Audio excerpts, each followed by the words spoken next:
Hi, it's Heather Boyd from Nurture Squared, and today I'm with Tara Mandarano, a writer, mother of one, and mental health and chronic disability advocate, who will be spending the next 30 minutes with us talking about her work and the intersection with parenting, chronic illness, and what that all means as a writer. So just as a background, Tara is a Pushcart Prize nominated writer and editor based in Canada. Her work's been featured in a number of publications, including Huffington Post, Reader's Digest, Chatelaine, Today's Parent, and Canadian Living. She's also, of course, a chronic illness and mental health advocate, as I've said, and a mother of one. Now, I discovered Tara's writing through someone's post on Facebook in her article that was called, "If I Don't Have More Than One Child, Am I Still a Good Mother?" And that caught my eye. But then what really led me to want to reach out was Tara's work as an advocate in terms of chronic illness, because I know how that can add a challenge not just to parenting, or not solely to parenting, but to writing and to all the things that we hope to get out of a day, a week, or a year of our lives. So Tara, thank you for joining us today. Thank you for having me, Heather. I'm happy to be here. Great. I wonder if you could start by just telling us a little bit about how you got started as a writer and how you've ended up being published and making this a career. Well, I've always wanted to be a writer, and when I graduated high school, I went to the journalism program at Ryerson University here in Toronto. But then after that, it took me kind of into a different direction, and I became more involved in the publishing side of things and not so much writing myself, more like editorial work. And it wasn't until, I'd say, 2014, when I got laid off when I was on maternity leave, that it kind of forced me to make a real decision and think, what do I want to do now with my career? What do I like doing the most? What's my passion? And the first thing that popped into my mind, it was an easy answer, was writing. I knew I still had to, pay the bills and contribute financially. I knew it wasn't going to be easy just writing, making that as a career. So I started working part-time from home, doing website kind of content updates for a marketing company. And in the meantime, I just started to kind of dip my toe in the water and send out articles to different parenting magazines. At first, I started writing about basically kind of the highs and lows of motherhood and mental health aspects around that, particularly postpartum depression. But then I've kind of broadened my scope to talk about mental health and chronic illness. So it was really that big life event, I guess about 5 years ago now, where it felt like the worst thing in the world to be let go from a company, especially when I was on maternity leave. And it turned out, like everyone says, to be a blessing in disguise. And it actually put me on the right path for me. Well, it's, that's a theme that came up earlier in the month when I was interviewing Stacey Maskell too, who also had a significant life event with a layoff that was at first terrible and then literally the best thing that's ever happened. So I can appreciate that message and that theme that comes out. I wonder too whether, most of us here have children. We're trying to balance a private practice or a career or a small business while also trying to parent. And I thought you might have some reflections on that. Yes, well, as I'm sure you know, it's difficult to juggle all of them and balance everything. And that's something that I'm still working on. I think everyone is always working on to find a better balance. Parenting and working from home is kind of one thing. And then if you throw like chronic health issues or mental health challenges into the mix, then you've kind of got like three things that you're juggling in the air. So for me, it's always a work in progress. There's good days where everything goes to plan. I'm feeling great physically and mentally.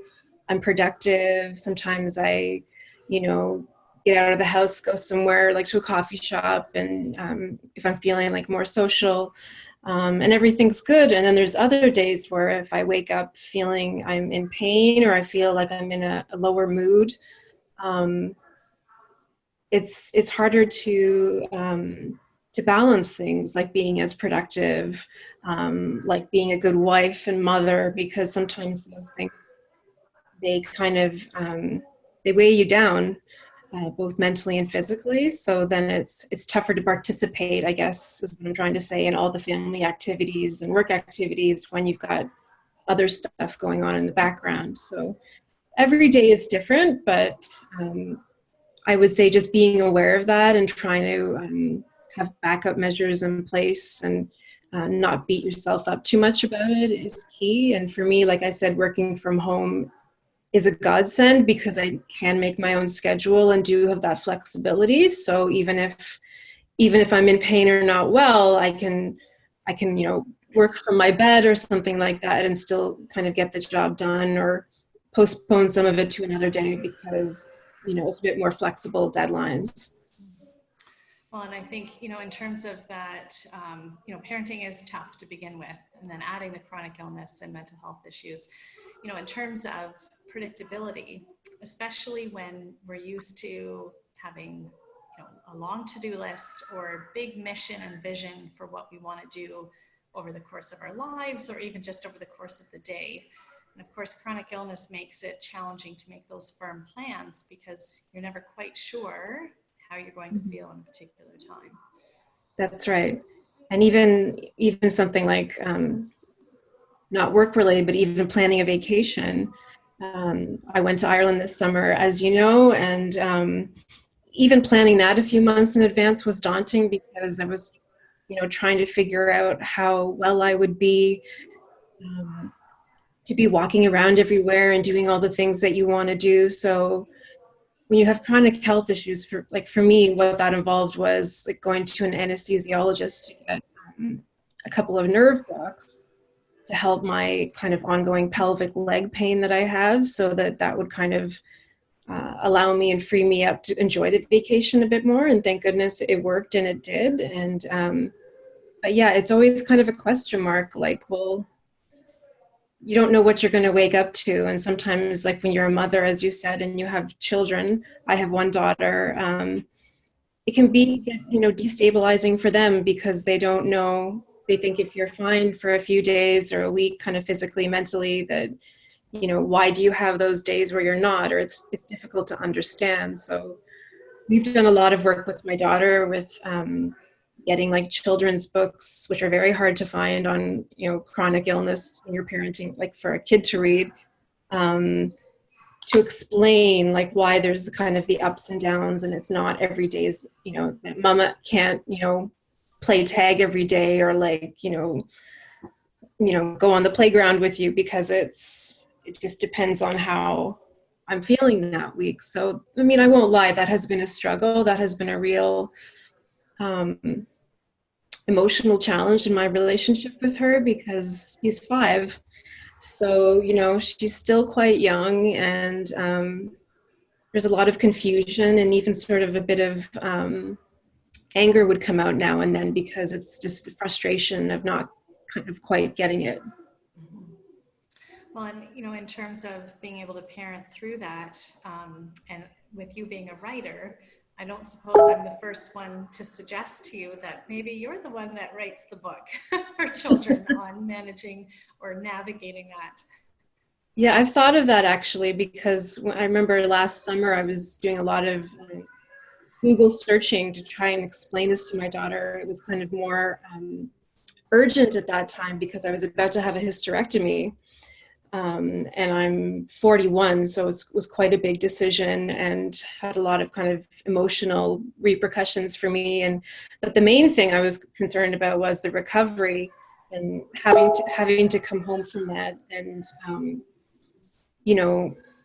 be in bed, resting, kind of not being able to do too much, and how to explain that to my daughter. So yeah, there wasn't a lot of books out there. I have a couple, like Why Does Mommy Hurt? Or, Mommy Has to Stay in Bed. But they didn't really go over well at first, I think because we were in the midst of it, or she didn't really understand what was coming. And now that we've been through it, she has either one of two reactions. She can actually read the book herself now, which was kind of very emotional for me when she did that recently.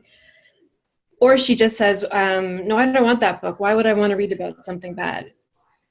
So it's an ongoing kind of work in progress. But yeah, it has made me wonder about writing that kind of a book, because there really aren't many on the market. And from what I've seen and heard through my own feedback when I write articles and share things on Facebook and social media, is so many people are going through this, different types of chronic illnesses, a lot of them undiagnosed. And they have families and husbands and wives, and it's tough for the whole family. It doesn't just affect the person with the chronic illness or mental health issue. It affects the partner, it affects the children, it affects the extended family. So thanks for reminding me about that. I'll put it on my to-do list. Yeah, one of those back burner projects that Yeah. might end up, making a real difference. Well, and certainly, from as someone who has a chronic illness myself, though certainly not nearly as significant as many, I understand that dynamic with family, and even the dynamic of having chronic illness that isn't well recognized, which adds another layer to it in terms of understanding and ability to articulate it. I wonder if you could speak a little bit to, I think most of us on here have heard of the spoon theory. Some of us may appreciate it on a personal level, but I wonder if you could give us your description or definition of the spoon theory. Yeah. Well, I only came across it myself a few years ago, and that's another thing that social media is great about, because when I would go follow people with chronic illness or chronic illness advocates, I would see this Spoonie hashtag everywhere, and the different variations of it, like Spoonie Strong and Spoonie Sisterhood. And I was like, what is a Spoonie? And someone even asked me that recently, which makes me think that it's worth probably a post or a blog post just to explain it further. But from the way I understand it, it's like you're given a certain amount of, you have a certain amount of spoons in your kind of physical and mental arsenal each day, like energy, and that you can put towards different things. And for someone with chronic illness or mental health issues, those days where you're not feeling your best from either of those perspectives means you have less spoons to deal with. So say you were given 5, on a bad day, you might realize you only have 2. So you kind of have to then make a conscious decision, look at your options, what's on your plate. Do you have work? Do you have something with your child you need to attend? Is it something with your partner? And you've got to really delegate your energy and your time wisely, because if you try to use more than your 2 spoons, for example, you're going to overdo it and then pay for it by either being exhausted or mentally not in a good place, and then kind of everyone else will probably suffer around you. So I think it's a really beautiful concept, and it really applies to people kind of in our community. And it's amazing to me that even if you can be aware of it and understand it, you can still forget to do it sometimes. And you just plug on anyway and just hope that maybe you're not going to burn yourself out or whatever. But it's something that takes time to learn and adapt to, because we're just so used to saying yes to everything and not wanting to disappoint people in our personal or professional lives, that you kind of, it's taken some time, I think, for society to learn that you can say no to things if you're trying to protect your own mental health or physical health. Well, and I think, in talking about that spoon idea, I mean, it is such a clear and vivid example for those who don't understand chronic illness. And when I think about, in particular, parents of young kids, and especially mothers, where we do tend to still, either by choice or by societal expectation or just the lay of the land, take on a lot of the responsibilities of house management, child rearing, caring, pick up, drop off, the whole bit. That the idea of minimal spoons can sometimes mean the difference between either playing with your child or finishing a blog post. And when you're consistently faced with those choices, it's not a matter of easily being able to, on a very philosophical level, say, oh, I'm always going to choose parenting. because there are, despite minimal spoons, there are other things that as parents we want to achieve and we want to do because they feel good to us. Mm-hmm. Well, for me, I'm in a very lucky situation in that I have a husband who is a complete Renaissance man, and he will take over a lot of the household duties and drop-offs and pickups and cooking, which is a major thing. He is, you know, able to do that, and that's kind of how we've survived for the last couple of years when say my pain was really bad before my hysterectomy, or when I've had like emotional lows. Now, saying that, you know, it would be remiss of me not to say that that comes with a toll on him as well.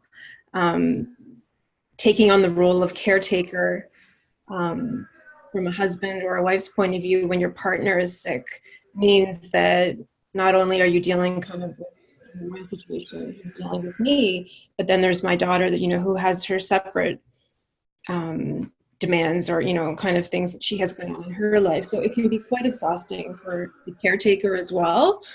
So it's something that I've learned, obviously, to be very grateful for, but also to try and pull back some of the responsibility that, say, a year ago I would have gladly kind of put on his shoulders, because I can see that it can really deplete the spoons of even your partner who's trying to help, you know, run the household and look after a wife with chronic illness and a young boisterous daughter. So yeah, I'm in a you know, privileged position that I have him, and that he's been so willing and able to do a lot of things for me when I can't. But as time goes on and we have more conversations about it, and he lets me know how he's feeling, I've come to see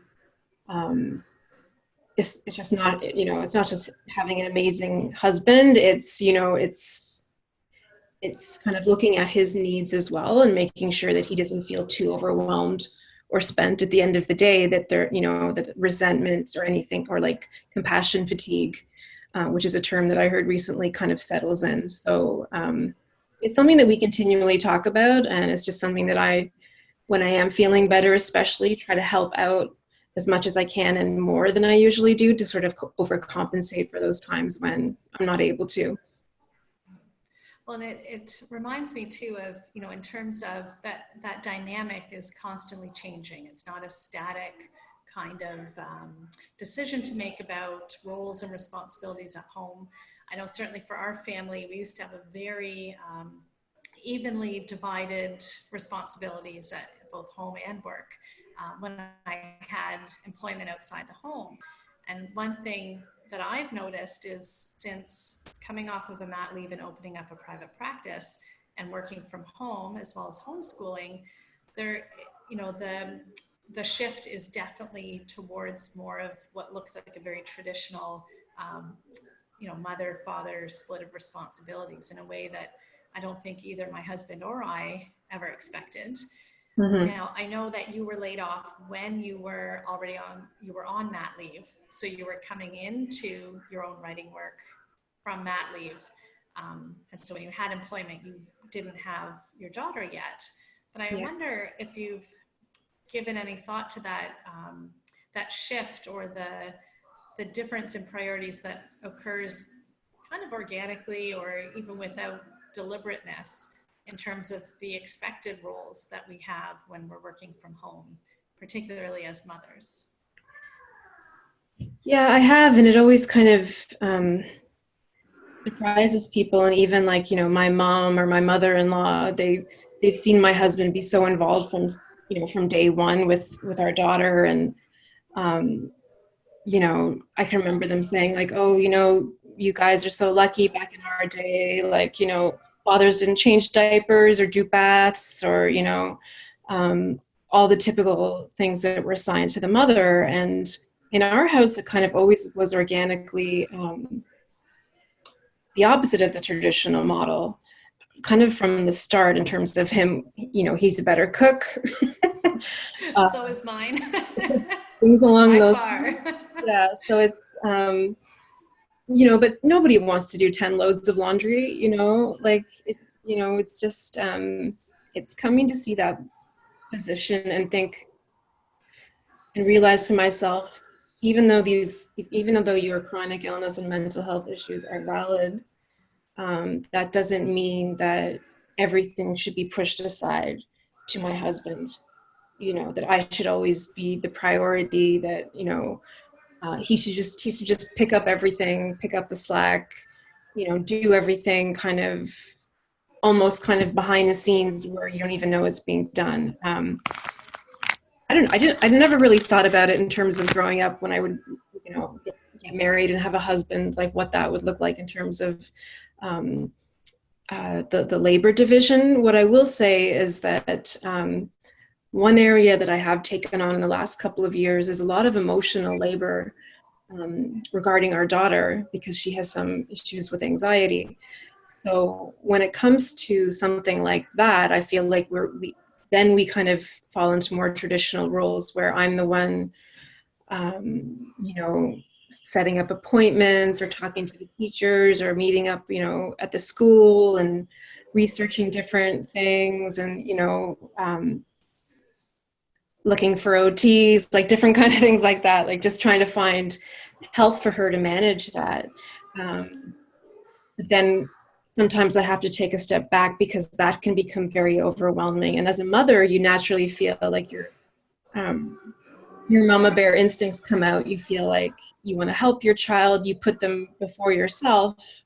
And I had my husband recently remind me of, the classic metaphor of the airplane oxygen mask about putting your own mask on first, and how I haven't been doing that in a while because I've been so consumed with figuring my daughter out and making sure she's okay and making sure she's feeling okay, that it actually uses up a lot of my own mental energy. So it's, in that way, I think I fall more into the traditional mother role, but in the other ways, in terms of like the actual housework and cooking, he's taken a lot of that on. But as I said, I'm trying to chip in and help out the best I can and be kind of more present, like cooking dinner, even if I'm like making a salad while he's making the main dish or whatever, like, or trying to help with the washing up. It's just those little things to try and let him see that I see what you're doing. I see that it's a lot, and here's me trying to contribute so it's not so lopsided. Right. Well, and it leads to another question for you, Tara, and that is in terms of working from home and being in a creative process as a writer. Sometimes you'll have a flourish of ideas, other times it's more of a struggle, but behind that are always these long or potentially long to-do lists of either other things that because you are at home, like turning over the laundry or starting dinner or making some calls about your daughter. How, especially with limited spoons, how do you protect your creative writing time when you're at home? I would say that it protects me. Because I've found in the last few months, especially, and we're friends on Facebook, so you can see sort of the frequency of my posts, but I feel almost like in the last few months, my writing voice has kind of compelled me to share more, and it's coming out kind of more than it ever has. And I think the reason for that is because it is my therapy and it's my best medicine for my mental health and chronic health. And the only way that I can really process my life and find meaning from it, when I think about it, is to write through it. I have to write myself through it to kind of get to these revelations. And then at the end of it, when I've written something, then I'm like, okay, now that makes sense. And it also just relieves the pressure in me. And it also just gets a lot of feelings that I have inside out. And I mean, of course, there's always days where you would love to just set a few hours aside and, write something and just, I belong to a subscription writing program where they send like a couple of writing prompts every month. That's through the mail called Hello Writer. And it's a wonderful service. And I've got about so many backlogs of envelopes to open because I haven't just, set aside the time to do it. what I will set aside the time to do, usually at night in the evening when my daughter goes to bed, is to kind of write about what's happened that day or how I'm feeling. If it's a great day, then it's like an optimistic post, something that I can look back on when I need it. If it's a more challenging day, then I kind of share that, and also hopefully spread some awareness on different conditions. We haven't mentioned those yet, but things like fibromyalgia, endometriosis, anxiety, and bipolar 2 are the main things that I sort of write about that affect me the most.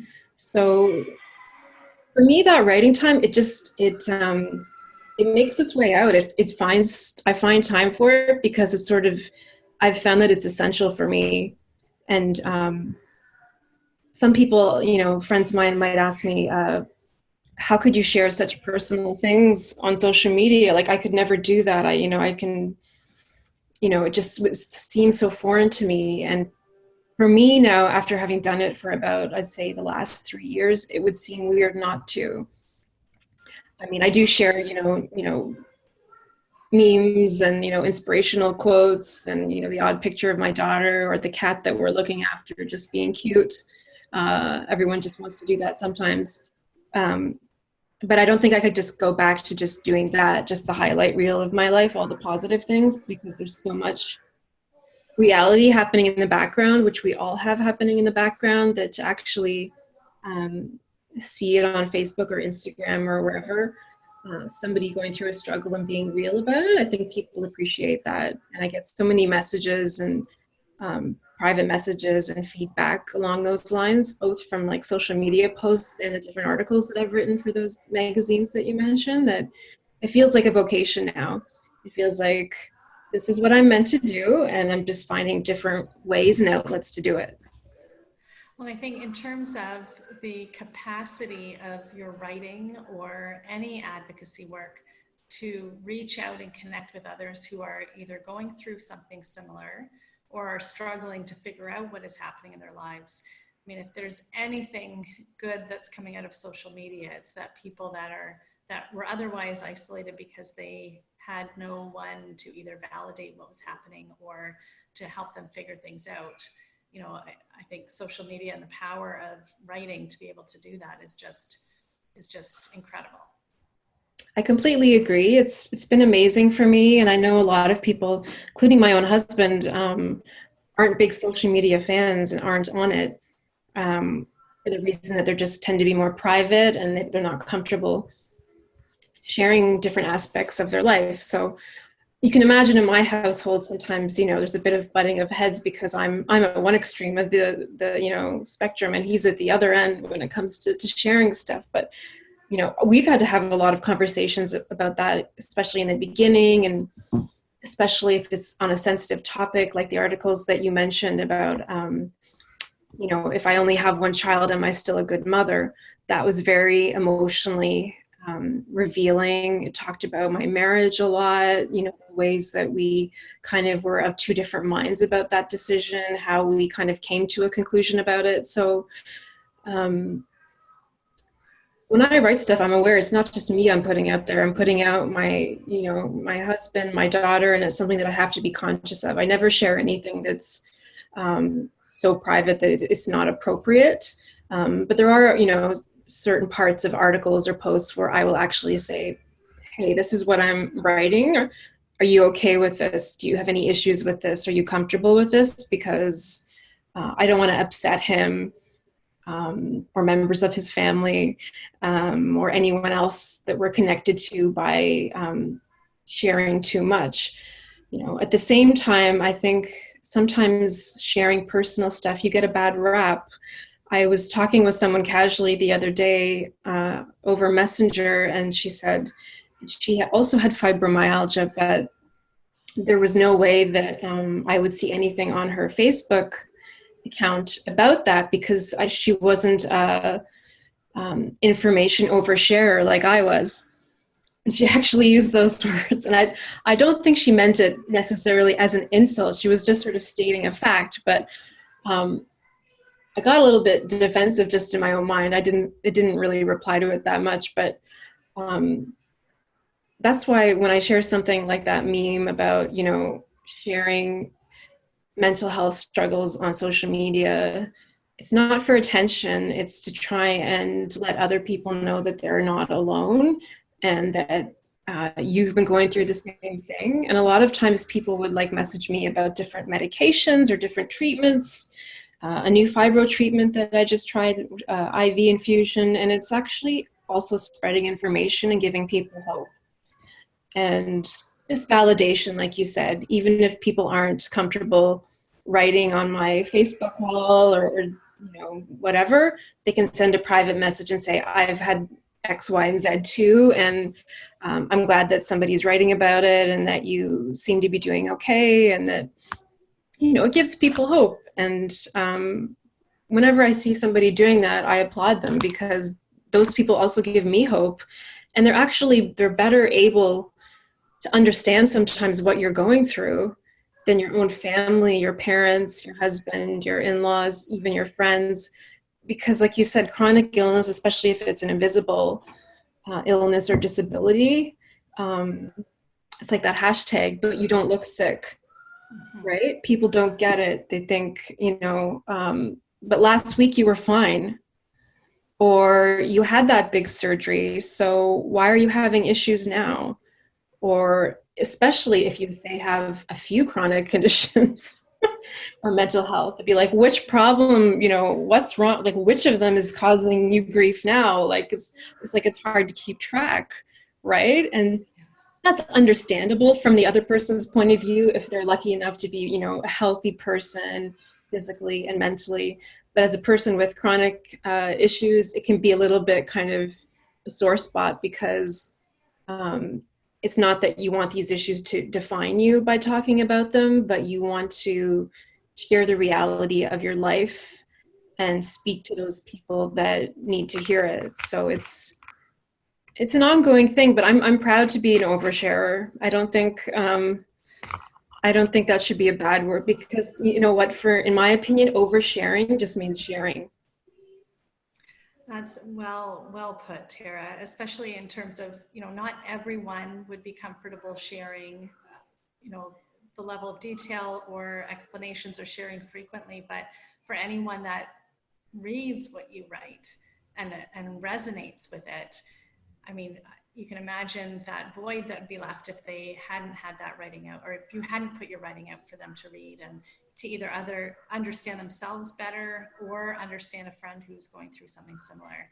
I think that, I mean, again, the power of social media to be able to connect people, especially with invisible disability and chronic illness, is, the only way it's really going to happen, particularly since it's under-identified and not formally recognized. So Yeah. I'm glad that you overshare, Tara.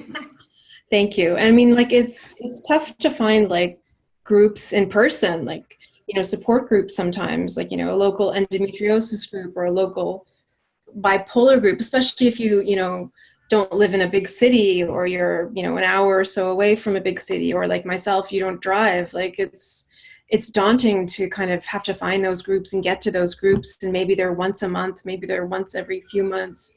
Whereas if you find like a group on social media that you really connect with the people that have similar stuff going on, that you can share advice and tips and vent if you have to, if it's, not a great day, then it's fulfilling an emotional need, and for me, social media, that will always be the main benefit for me, as well as just keeping in contact with a lot of people and friends all over the world that otherwise I would have no, contact with at all. So I know people like to badmouth social media and everything else, but for me, it's really only been positive. Fantastic. I have one, well, there's two questions for you, but one I'll ask, but I don't want to take time answering it, because I do know we're over time. I'm curious how you keep your orchid in the background alive and looking so well, but don't answer that. What I'll finish off with, because I can touch base with you about how to keep orchids alive later, is tell us a little bit about Ireland. It just sounds like it was such a phenomenal trip for you. I know that you were feeling more well that week than average. And it just sounds like a blessing of a week for you. And I'd love to finish off with a bit about Ireland. Sure. Well, my mother actually comes from Ireland, Northern Ireland. She was born there and came over here in the 1970s. So the first time I went back, I was 9 months old. So we would go back and forth on vacations as a family every year during my childhood.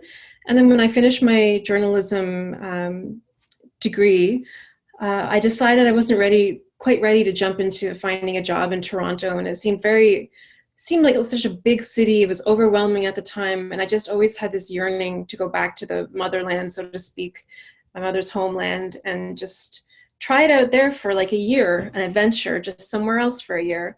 Um, and I did that, and I worked up the nerve, and I moved, and suddenly it was 7 years later.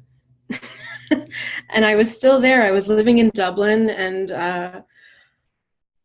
I would come home every year, like for Christmas or other things, or my family would come visit me. But I really fell in love with the people, the land, just everything about it seemed kind of better over there. The social life was so spontaneous. It wasn't always kind of a work, work, work ethos. The people in my eyes are like unparalleled when it comes to their friendliness and their willingness to help you, and just such fun people, spirited people. So I eventually moved home in 2007. I was nearing my 30th birthday, and I was missing out on a lot of family milestones that were happening at home, and I kind of had to bite the bullet. If I stay now, I'm never going to come back. So I'm going to have to come back now if I do. And I did. And once again, it was a good in hindsight, because it led me to meeting my husband, led me to my daughter, to spending more time with my family. But then I went back the following year after moving home. But then 11 years later, I hadn't visited at all. And that's a long time, over a decade since I'd been there.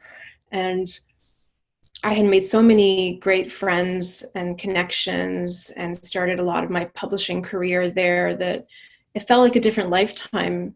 And I definitely had, challenges and, coming of age issues and everything else during my 20s when I was there, and the start of my health issues actually, but it wasn't, it wasn't nearly as kind of prominent as it is now. So I look back on it as kind of more of an idyllic time. So last year, when my mother saw me going through a lot of pain before my hysterectomy, she kind of was like, just get through this surgery, recover. And next summer, when you're feeling better, I promise that we'll take the entire family to Ireland. So all 10 of us went, my parents, my sister and her family, us. And it was just such a psychological and spiritual uplifting experience for me, because part of my heart is still there. Part of my soul is still there. Oh, I just can't hear you there.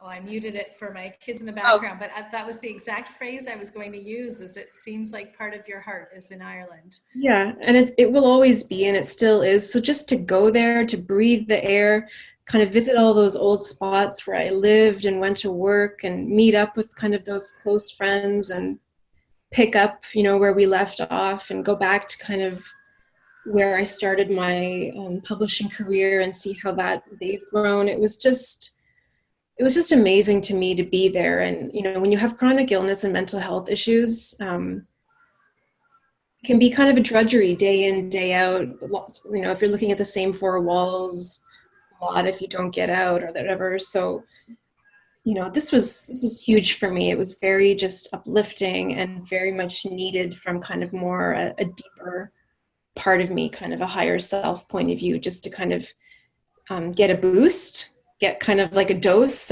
of Dublin or a dose of Ireland, kind of to do me for like another couple of years, and then just hopefully not another 10 years. Yeah, hopefully not. I'd love to go back next year, but yeah, it was just a beautiful way also to show my husband and daughter, who had never been there, this whole other lifetime of my life, this part of my life that they had seen pictures of and heard about, but never actually been there. So it was kind of a surreal experience to bring those two worlds together and have them collide, and for my husband, to meet members of my family, and kind of, it was just so nice. So yeah, that passion and that joy in Ireland came through quite vividly in the posts that you were making at the time. And it just sounded like a beautiful way to finish off our conversation today. Could you just let people know where they can find you if they're looking for your writing and your published work? Sure. My website is taramandarano.com. So Tara, and then all one word, Mandarano, Mandarano.com. I had to think there for a second. When you take on your husband's name, sometimes much longer than mine used to be. So they can find me on my website. I'm also on Facebook and Twitter and Instagram. Follow me or friend me on there. I'd be more than happy to talk to people and hear their stories, and follow them as well. And it's just, there's nothing, better for a chronic illness or a mental health advocate than meeting new people that you can share information with, share your story, but also get information and hear their story back from them. So I welcome that. Well, and I appreciate your time today, Tara. Thank you so much. Thank you. Bye for now.